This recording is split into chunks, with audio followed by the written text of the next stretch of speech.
Hello everyone, this is Erik, the Asian movie enthusiast, and this is my review of Tony Takitani, a Japanese movie from 2004 that was directed by Jun Ichikawa.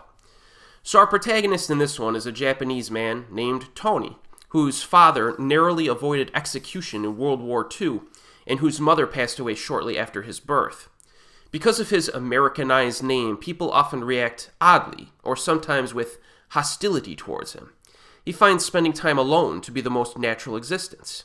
So he develops an interest in drawing and has certain quirky preferences like preferring accuracy and realism over emotion in his paintings.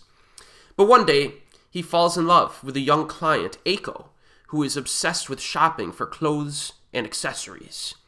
So the early section briefly focuses on the story of Tony's dad, and then it quickly transitions to the protagonist himself, who is quite shy given the tragic history of his family.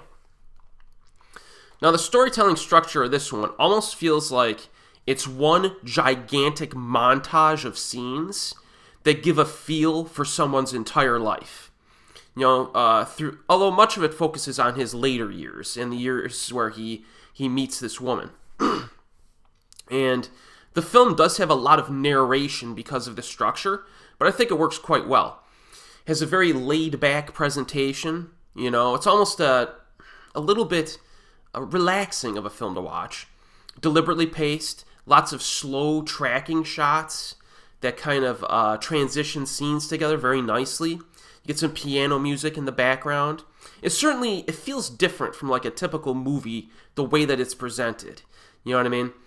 The mood, though, is also very melancholy. There's a sense of sadness throughout the film.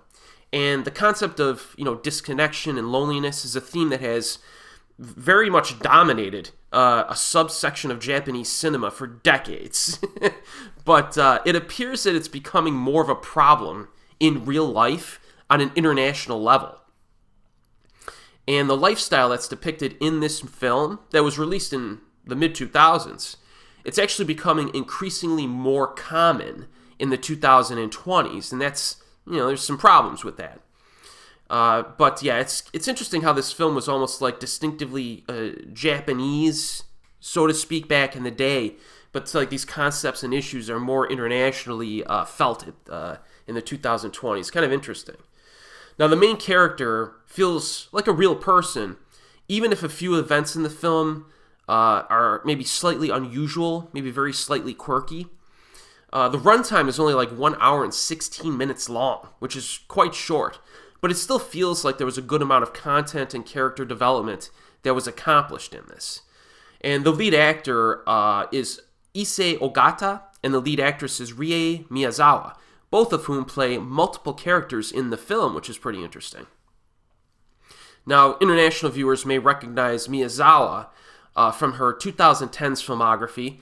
She starred in Her Love Boils Bathwater as well as Pale Moon, both of which I've reviewed on my channel in years past, and both of those are very good films.